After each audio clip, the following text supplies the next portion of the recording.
हमारा बाप दादा सब हिंदू के ही लिखाया है। आज 2000 ईस्वी से लोग सरना बोल रहे हैं, लेकिन सरना होने के नाते हम इसको कुछ बोल भी नहीं सकते हैं क्योंकि हम सरना है।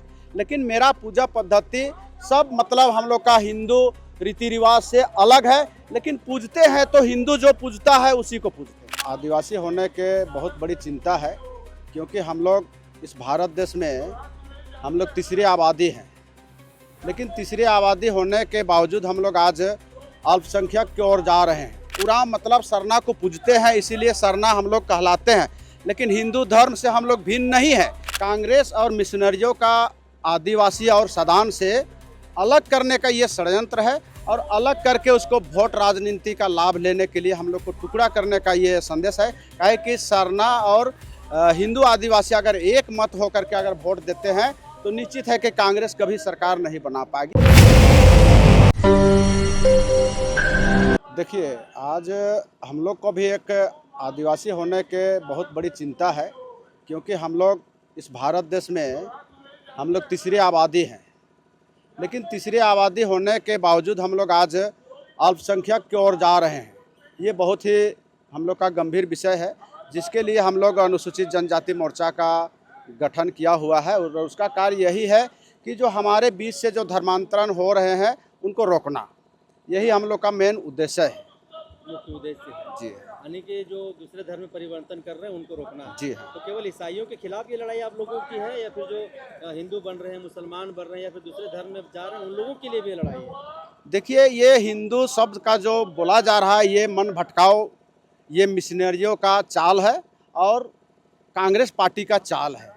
कांग्रेस और मिशनरियों का आदिवासी और सदान से अलग करने का ये षड्यंत्र है और अलग करके उसको वोट राजनीति का लाभ लेने के लिए हम लोग को टुकड़ा करने का ये संदेश है। काहे कि सरना और हिंदू आदिवासी अगर एक मत होकर के अगर वोट देते हैं तो निश्चित है कि कांग्रेस कभी सरकार नहीं बना पाएगी। ये उनका षड्यंत्र है, ये मिशनरियों का है।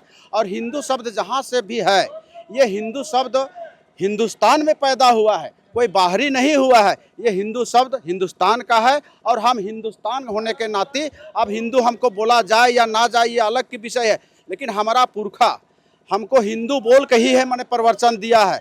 हमारा बाप दादा सब हिंदू के ही लिखाया है। आज 2000 ईस्वी से लोग सरना बोल रहे हैं, लेकिन सरना होने के नाते हम इसको कुछ बोल भी नहीं सकते हैं क्योंकि हम सरना है। लेकिन मेरा पूजा पद्धति सब मतलब हम लोग का हिंदू रीति रिवाज से अलग है, लेकिन पूजते हैं तो हिंदू जो पूजता है उसी को पूजते हैं। तो फिर पूर्वजों ने जो आदिवासी धर्म कॉलम का जो नियम बनाया था, आज़ादी से पहले आदिवासी धर्म कॉलम हुआ करता था, आप लोगों को ज्ञात होगा। तो फिर वो लोगों को मूर्ख बनाने के लिए था या फिर वो भी जो है सो वो कांग्रेसियों का साजिश था? नहीं, ये कांग्रेसियों का साजिश उस समय वो सना लेन देन नहीं कर रहा था। जिस समय पुरखा ने बोलता है कि 1991 से हम लोग का धर्म कॉलम ट्राइबल था, है ना। ट्राइबल के बाद में जो अंग्रेज यहाँ पर दे के गया था, उसके बाद में फिर कांग्रेस सरकार आई, तो फिर कांग्रेस सरकार ने ही उस चीज़ को हटा दिया है। आज बोलती है कि हम कांग्रेस वाला लोग बोलते हैं कि हम धर्म कॉलम दे देंगे, तो उस समय हटाने से तुम ही था और देने वाला तुम ही है। तेरा बाप का जिम्मेदारी चलता है क्या? ये मेरा कहना है।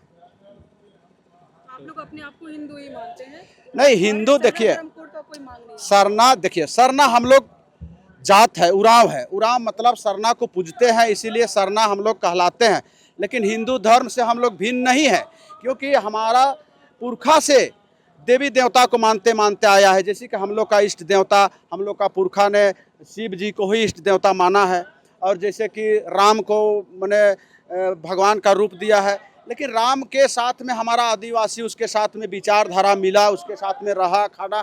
कुछ राम ने हमारा आदमी को सिखाया, कुछ हमारा आदमी राम को सिखाया। ये दोस्ती यारी का मामला रहा। ये हमारा मैंने उत्तर प्रदेश जो अयोध्या से आया था और उसके साथ में जीवन यापन किया, इसीलिए राम को भगवान का दर्जा देते हैं, आदर करते हैं।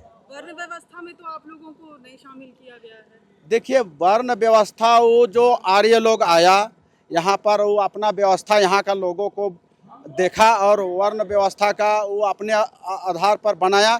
लेकिन हम लोग ना तो मुगल से डरे, ना तो अंग्रेज से डरे, ना तो आर्यों से डरे।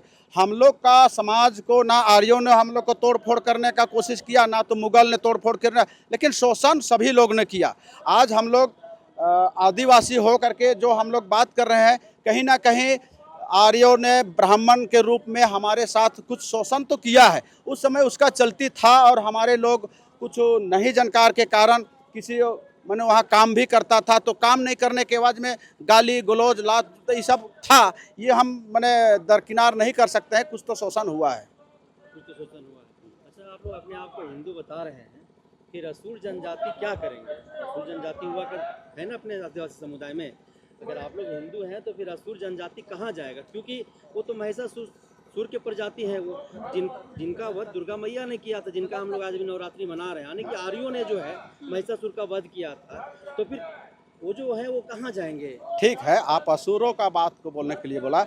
असुरों सबसे जा करके पूछिएगा कि ये दुर्गा पूजा में आप किसका पूजा करते हैं, महिषासुर का पूजा करते हैं या दुर्गा माँ का पूजा करते हैं, तो स्पष्ट पता चलेगा कि वो सब भी हिंदू है। वो लोग महिषासुर का पूजा करता है। महिषासुर का पूजा देखिए, वो कुछ लोग मतलब जो दिशाहीन भटके हुए हैं वो लोग करते हैं, लेकिन महिषासुर को जो आदिवासी बोला जाता है, निश्चित रूप वो हमारा रूपरेखा है, लेकिन वो सब भी तो शिव भगवान को ही पूजा करते थे, उसी के साथ में माने वरदान मांगे करते थे। रावण भी उसी का वरदान मांगा, महिषासुर भी उसी का वरदान मांगा। जितना भी देवी माने असुर बोला जा रहा है, सभी तो शिव जी से ही वरदान लेकर के अपना ताकत का इस्तेमाल किया है।